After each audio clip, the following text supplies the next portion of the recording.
মায়ের সামনে ছেলে বাম হাতে পানি খায়, ও নাকি মা। মায়ের সামনে টাকনুর নিচে প্যান্ট পরে আছে, প্যান্টটাই টাকনুর নিচে আছে, রোজ তার মা খেয়ে দেয়, ওটা নাকি মা। ও মা নয়। প্রসাব করাতে পারলে মা হওয়া যায় না, বাচ্চাকে দুধ খাওয়াতে পারলে মা হওয়া যায় না।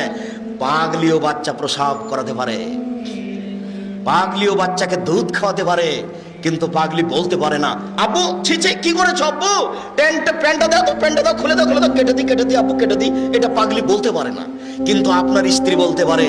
আপনার স্ত্রী যদি না বলে, ও পাগলির চেয়ে খারাপ, ওকে তালাক দিতে হবে।